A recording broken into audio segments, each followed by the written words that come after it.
अस्सलाम अस्सलाम वालेकुम वालेकुम। व्यूअर्स, क्या हाल चाल है। उम्मीद करता हूँ सब ठीक ठाक होंगे। मेरी दुआ है कि आप हमेशा हंसते रहें, मुस्कुराते रहें, हमें अपना प्यार दिखाते रहें। मेरा नाम है साबिर सुल्तान। मेरा नाम है मोहम्मद सादिक। आप देख रहे हैं हमारा यूट्यूब चैनल। आज एक नई वीडियो के साथ। वीडियो है वर्ल्ड फेयर की और इसका टाइटल है India's friend Shinzo Abe show that. मिलकर देखेंगे वीडियो, फिर उस पर करेंगे अपना रिएक्ट। हमारे रिव्यूज को जानने के लिए वीडियो को अंत तक लाजमी देखिए। अगर आप हमारे चैनल पे नए हैं, चैनल को लाइक कर दीजिए, सब्सक्राइब कर दीजिए और बेल आइकन प्रेस करना मत भूलिए। बढ़ते हैं वीडियो के साथ। नमस्कार and welcome you to world affairs. मैं हूं प्रशांत धवन। नाउ पूरी दुनिया आज के समय शौक में है कि शिंजो आबे जापान के परहैप्स मोस्ट पावरफुल पॉलिटिशियन, चाहे ये आज के समय प्राइम मिनिस्टर नहीं है, मगर जापान के प्राइम मिनिस्टर हर जगह इनको प्रमोट करते हैं क्योंकि ये मेन जो पॉलिटिकल पार्टी है, रूलिंग पॉलिटिकल पार्टी जापान में, लिबरल डेमोक्रेटिक पार्टी, उसके मेन पिलर हैं। और उसके अलावा आप अगर देखें तो पीएम मोदी की काफी गहरी दोस्ती रही है शिंजो आबे के साथ। जियो पॉलिटिक्स में ऑब्वियसली कोई परमानेंट फ्रेंड, परमानेंट आपका एनिमी होता नहीं है, मगर कुछ लोग होते हैं जिनको आप रिस्पेक्ट करते हैं। और मैं क्लियरली देख सकता हूं कि पीएम मोदी जेन्युइनली रिस्पेक्ट करते हैं शिंजो आबे को। इसलिए चाहे जो बाइडेन की अभी कोई ट्वीट नहीं आई, बाकी जो मेजर वर्ल्ड लीडर्स हैं अभी के लिए चुप हैं। अभी मैं देख पा रहा हूं कि सिर्फ ऑस्ट्रेलिया के जो प्राइम मिनिस्टर हैं और ताइवान की तरफ से स्टेटमेंट आई है। बाकी दुनिया ने अभी कोई ज़्यादा मेजर यहां पर प्रतिक्रिया दी नहीं है। मगर पीएम मोदी यहां पर ट्वीट कर रहे थे कि मैं डीपली डिस्ट्रेस्ड हूं क्योंकि मेरे करीबी दोस्त डियर फ्रेंड शिंजो आबे को गोलियां मारी गई हैं। Our thoughts and prayers are with him and the people of Japan. अब यहाँ पे आपको समझना होगा, शिंजो आबे एक बहुत ही इंपॉर्टेंट लीडर रहे हैं पीएम मोदी की जर्नी में। पीएम मोदी प्राइम मिनिस्टर बने थे देश के 2014 में। इनिशियली जिन कंट्रीज को उन्होंने विजिट किया था उनमें से एक था जापान। जापान आप अगर देखो तो चौथा देश था जो पीएम मोदी ने विजिट किया था। और ये पीएम मोदी की आप कह लीजिए उस टाइम के हिसाब से सबसे इंपॉर्टेंट फॉरेन विजिट थी क्योंकि जापान से आनी थी बिलियंस ऑफ डॉलर्स की इन्वेस्टमेंट। मगर मैं कहूंगा पीएम मोदी को ज्यादा कुछ चिंता करने की आवश्यकता थी नहीं क्योंकि जापान में थे एक बहुत ही ज्यादा फ्रेंडली लीडर शिंजो आबे। इन्होंने भव्य वेलकम किया पीएम मोदी का। उसके बाद आपको पता होगा कि शिंजो आबे खुद भी इंडिया में आए थे, गंगा आरती में उन्होंने पार्टिसिपेशन करी। ओवरऑल आप कह सकते हैं एक बहुत ही ज्यादा करीबी मित्र रहे हैं शिंजो आबे इंडिया के। इसीलिए ना सिर्फ पीएम मोदी, इवन राहुल गांधी ने भी यहां पर ट्वीट करी है कि ये फ्रेंड रहे हैं इंडिया के। इन्होंने इंडिया जापान रिलेशंस को डीपेन करने में क्रिटिकल रोल निभाया है। और उस सब के अलावा भी आप ये मत भूलिएगा, शिंजो आबे पद्मा विभूषण है। हमारे देश का जो सेकंड हाईएस्ट सिविलियन ऑनर होता है, ठीक भारत रत्न के बाद, ये है पद्मा विभूषण। ये हमने दिया था शिंजो आबे को 2021 में। और ये मत एज्यूम कर लेना कि ये अवार्ड इनको दिया गया था क्योंकि जापान की तरफ से इन्वेस्टमेंट आई थी इंडिया में, नहीं। शिंजो आबे का क्रिटिकल रोल था क्वाड को बनाने में और फिर क्वाड को रिवाइव करने में भी इनका क्रिटिकल रोल था। यहां पर आप देख पाओगे 3 आइकॉनिक लीडर है जिनमें से अब सिर्फ एक पावर में बचा है। इन तीनों ने मिलकर क्वाड को 2017 में पुनर्जीवित किया था। एक बार को दुनिया क्वाड को ऑलमोस्ट भूल ही गई थी। तो इंडियन पर्सपेक्टिव से आप अगर सोच कर देखें तो शिंजो आबे की अगर मान लीजिए न्यूज आती है कि ये मर चुके हैं क्योंकि 2 जो इनको गोलियां लगी हैं, फेटल वुंड्स हैं। और अभी के लिए तो खैर जापान के पीएम जो है, अभी करंट पीएम किशिदा, इन्होंने कहा है कि शिंजो आबे क्रिटिकल हैं मगर ही इज स्टिल अलाइव। उम्मीद ये है कि सर्वाइव कर जाते हैं, मगर अनफॉर्चुनेटली अगर मान लीजिए ये चल बसते हैं, it will be a big loss for India as well. और लॉस के अलावा देखो, ये सब जो हुआ है जापान में, ये शॉकिंग बहुत ज्यादा है। क्योंकि मैं आपसे अगर पूछूं आपको आखिरी बार कब याद आ रहा है कि जापान से सुनने में आया कि जी वहां पर शूटिंग हो गई है, अपराध हुआ है। जापान दुनिया की जो सेफेस्ट कंट्रीज है ना, उस लिस्ट में काफी बार शामिल हो चुका है।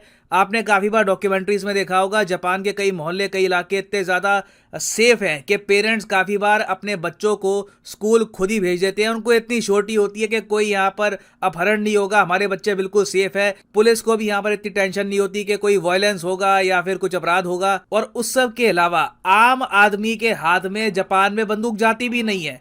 Japan has the strictest gun control laws in the entire world. Japan में बंदूक खरीदना बहुत ही ज्यादा मुश्किल काम है। इसलिए जापान में जो हुआ है ये इतना ज्यादा शॉकिंग है। अब ये आपके सामने फोटो है, इस आदमी ने शिंजो आबे को गोलियां मारी।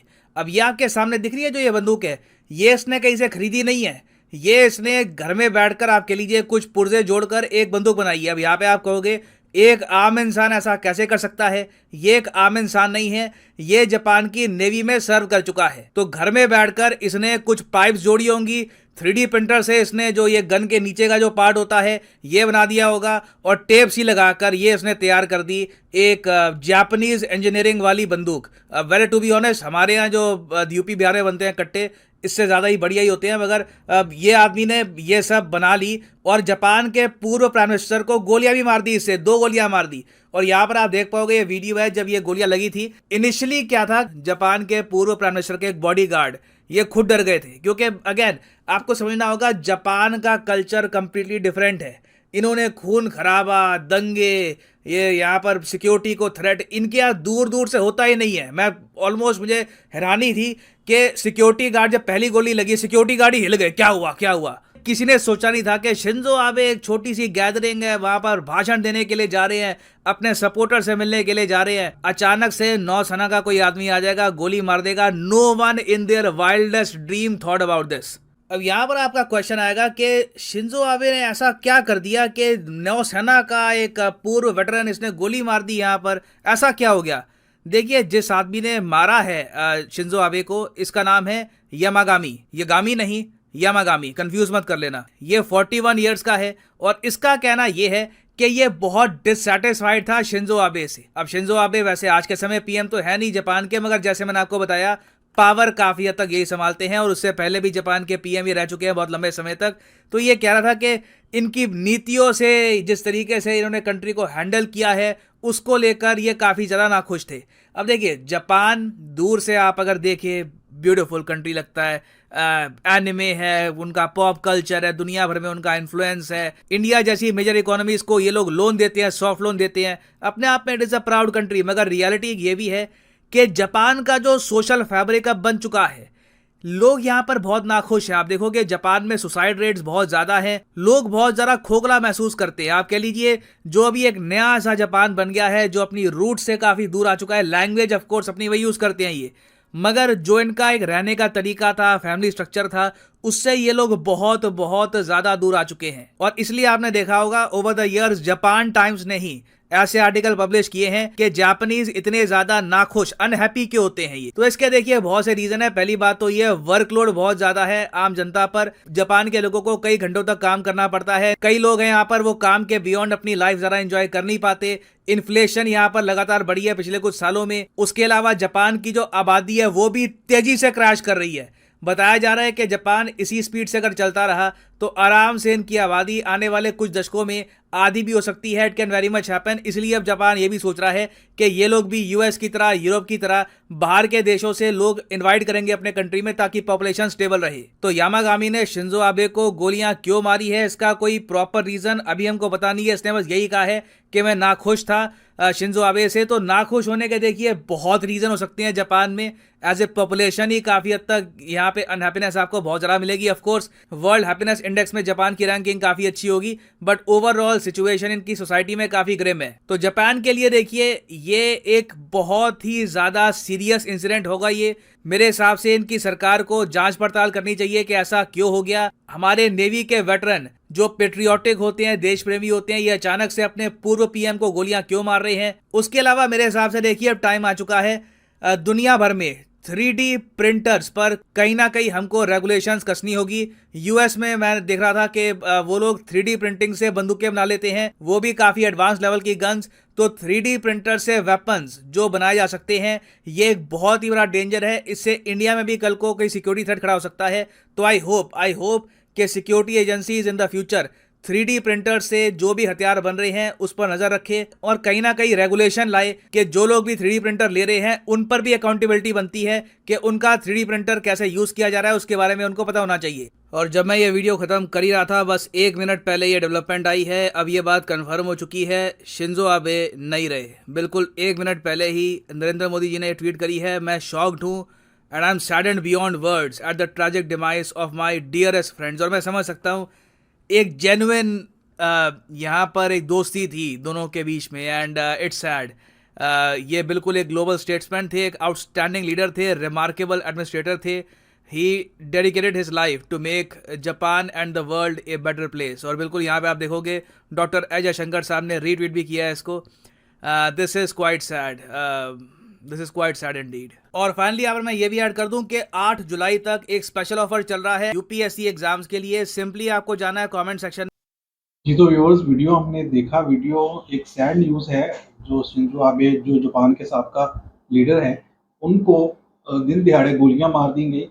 और देखिए एक किस तरह से एक डेवलपमेंट कंट्री जो कि दुनिया में एक बड़े हाई लेवल पे जाना जाता है, जो कि तरक्की याफ्ता ममालिक में सरफहरिस्त ममालिक में शामिल है, और वहाँ के लोग भी जो बनाई जाती हैं उनकी लीडर्स की तरफ से, उससे अनहैप्पी रहते हैं और इतना बड़ा कदम भी उठा।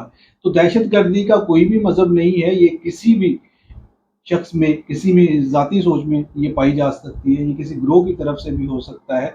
तो उनको मर्डर कर दिया गया, उनका दिन दिहाड़े, उनको 2 गोलियां मारी गई और अनफॉर्चुनेटली उनका देहांत हो चुका है और वो इस दुनिया में नहीं रहे। तो एक बहुत बड़ा लॉस है जापान के लोगों के लिए भी और दुनिया के लोगों के भी लिए। जो वर्ल्ड लीडर्स हैं उनमें उनका नाम आता था, और ये बड़ी दुख की बात है कि दिन दिहाड़े एक ऐसे, और वहाँ से बंदा सोच भी नहीं सकता। जापान के लिए तो हम हमेशा से यही सोच रही है कि वहाँ के लोग चोरी के डर से अपनी दुकानें भी बंद नहीं करते, क्योंकि उनको डर नहीं होता कि हमारी कोई चीज़ चोरी हो जाएगी। और इतनी वहाँ पे अमान है, और दुनिया के पीसफुल जो कंट्रीज़ हैं उनमें नाम आता है जापान का। तो इस तरह की खबर आनी वाकई बड़ी शॉकिंग है। बिल्कुल जी, बिल्कुल बहुत ज़्यादा ये शॉकेड न्यूज़ है और बिल्कुल ये सैड न्यूज़ भी है। ऐसे जो मामलात हैं इसके ऊपर जो जितना भी इनके ऊपर बात की जाए उतनी कम है, लेकिन अफसोसनाक खबर है। और चीज़ ये है कि ऐसे मुल्क के अंदर जिसके अंदर जो है ना लोग जो है ना बहुत ज़्यादा पुरअमन तरीके से रहते हैं, वहाँ में बहुत जल्दी झगड़ा भी नहीं होता। लड़ाई झगड़े वाले जो वीडियोज़ भी हैं, हंगामा राई की, वो कभी सुनने में नहीं आया कि जापान के अंदर भी ऐसा होता है। लेकिन ये जापान जैसे मुल्क के अंदर भी ये हो गया। लेकिन इसको अगर आप देखें, आप कहेंगे हम अगर मुसलमान होने के नाते हम नहीं, इसको भी सैड न्यूज़ के ऊपर भी हम वही बात कर रहे हैं। लेकिन अगर ये देखिए कि ये जापानीज़ था जिसने अपने ही मुल्क के एक जो फार्मर लीडर है उसको ऊपर अटैक किया और उसको इस दुनिया से ख़त्म कर दिया, और उसके ऊपर देखिए उस तरह से वाह नहीं होगी। और अगर बदकिस्मती से यही मामला अगर इंडिया या पाकिस्तान में हो जाता तो आपने देखना था पूरी दुनिया की हर चीज़ हिल जानी थी कि देखें जी कि इसको आतंकवादी, और उसको कहीं ना कहीं से ना पाकिस्तानियों के साथ जोड़ देना था लोगों ने। और इसके ऊपर अब कोई बात नहीं होगी, बस हल्का सा ट्वीट्स आ गए लोगों के, ठीक है। देखें जी जापान जैसे जो है ना वो मुल्क के अंदर इतने जो है ना वो देखिए बहुत सैड न्यूज़ है। लेकिन अगर यही देखें कि ये हमारी जो है ना सतह है हमारे जो एशिया के लोगों की, कि यहाँ पे एक छोटी सी घटना होती है तो आलमी सतह के ऊपर भी उसके ऊपर ऐसे उछाला जाता है, ऐसे उसको एक्सट्रीम मीडिया के ऊपर डाला जाता है, ऐसे उसके ऊपर वो बातें की जाती हैं कि पूरी दुनिया के अंदर के बस जी मुसलमानों ने सारी दुनिया ही तबाह कर दी। लेकिन जो गैर मुस्लिम करता है उसके ऊपर सिर्फ हल्का सा जो है ना खबर चलती है और वो मामला ख़त्म हो जाता है, उसके ऊपर कोई बात भी नहीं करता। तो यही चीज़ें हैं। क्योंकि अगर वो ये बातें हाईलाइट्स करेंगे तो उनके मज़हब जो हैं वो बदनाम होंगे, उनके ऊपर बदनामी का बायस बनेगा। इसकी जितनी भी मजम्मत की जाए उन कम है। लेकिन यही बातें जब अगर देखें, अब चीज़ ये है कि जो मामलात होते हैं ये ऐसे मामलात तक क्यों पहुंचते हैं, कोई ना कोई तो कमी, कोई ना कोई तो रह गई होगी। एक बंदा उठा और उसने अपने ही लीडर के, अपने ही हम मज़हब के लीडर को जो है ना गोली मार दी, जैसे कि हिंदू ने किसी ने उठ के जो है ना गांधी जी को गोली मार दी थी।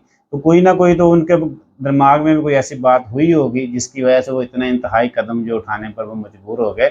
लेकिन इस चीज़ के ऊपर भी गौर करना चाहिए कि ये जो सारी चीज़ें, इंतहा पसंदी किसी भी मज़हब में हो सकती है।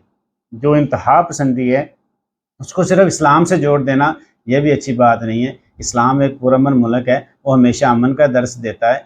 तो चीज़ ये है कि देखिए अब ये जापान जैसे मुल्क के अंदर ऐसा वाक़या हो गया है। मैं तो बहुत ज़्यादा इसके ऊपर जो है ना परेशान हूँ, शॉकेड हूँ कि ये देखें कि जापान में ऐसा हो गया। हालांकि जापान की इतनी तारीफ़ें सुनी है कि वहाँ पे वीडियोज़ में भी देखा है कि भाई वहाँ पे किसी को चीज़ गिर जाए तो वो नहीं उठाता, वो वापस आके खुद ही उठाता कि हाँ मेरी यहाँ पे चीज़ गिर गई थी।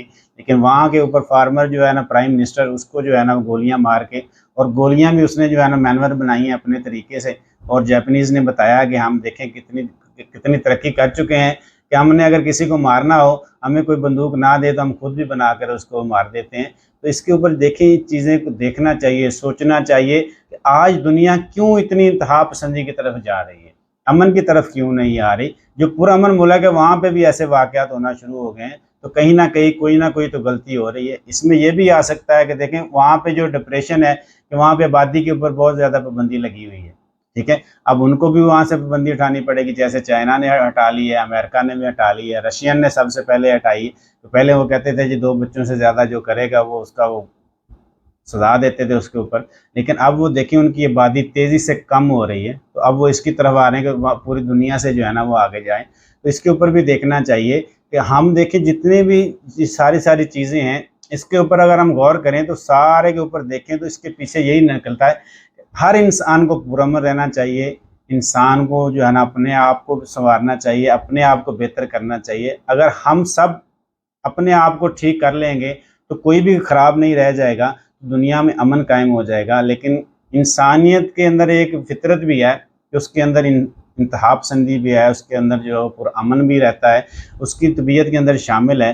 लेकिन अगर हम अपने आप को पहचान लें, खुद को पहचान लेंगे तो हम जो है ना वो सारी दुनिया के अंदर जो अमन ला सकते हैं। लेकिन हम खुद को बेहतर करने की कोशिश नहीं करते, दूसरों पे तनकीद करते हैं। जैसे मैंने भी अभी बात के अंदर से बात में तनकीद सबके ऊपर कर दी, तो इसलिए हमें अपने आप को बेहतर करना चाहिए, जिससे पूरी दुनिया के अंदर एक अच्छा इमेज बने हमारा। हमारा जो एशिया है, जो बरे-सगीर है, ये खित्ता जो है ना पहले दुनिया पे हुक्मरानी करता रहा है, दुनिया का अमीर तरीन खित्ता था, लेकिन आज ये ज़बूं हाली का शिकार है। क्यों? क्योंकि हमारे हुक्मरान जो है हमारे ऊपर ऐसे मुसल्लत हो चुके हैं कि जिनको तरजीह नहीं है कि वो अपने खित्ते के जो है ना वो तरक्की के लिए काम करें, वो हमारी आवाम की फलाह व बहबूद के लिए काम करें। देखें जापान तबाह हो गया, लेकिन उसके बावजूद भी आज वो दुनिया का जो स्ट्रॉन्गेस्ट मुल्क है, उसकी इकॉनमी कितनी ज़्यादा है, उसके वहाँ के जो प्रोडक्ट्स हैं वो दुनिया मानती है कि जी जापान की चीज़ जो है ना वो बहुत स्ट्रॉन्गली होती है, वो उसको बिला झिझक खरीदने की कोशिश करते हैं कि बिल्कुल जी इसकी ज़्यादा कीमत भी अदा करनी पड़े तो हम अदा करेंगे। लेकिन यही चीज़ अगर हमारी बरे-सगीर के लोगों की जो प्रोडक्ट्स जाती हैं बाहर के मुल्क में, तो वो पहले इसके ऊपर तहकीकात करते हैं, देखें जी ये फ़लाँ इदारे का इसके ऊपर सर्टिफ़िकेट है, फ़लाँ का है, फ़लाँ का है। क्यों? क्योंकि हम जो है 2 नंबरी से बाज़ नहीं आते, जिसका टैग हमारे ऊपर लगा हुआ है। इन चीज़ों को भी हमें बेहतर करने की ज़रूरत है, ताकि हम भी तरक्की पज़ीर ममालिक की शाख में शामिल हो सकें। जी बिल्कुल, ये बड़ी सैड न्यूज़ थी और हमें बड़ा अफ़सोस है कि एक कीमती जान ज़ाया हुई और एक ऐसे मुल्क से ऐसी खबर आना वाक़ई शॉकिंग है। आई होप सो हमारी वीडियो आपको अच्छी लगी होगी। वीडियो अच्छी लगे लाइक करें, शेयर करें और कमेंट सेक्शन में अपने राय का इज़हार लाज़मी किया करें। वीडियो को अंत तक देखने का शुक्रिया। अल्लाह हाफ़िज़।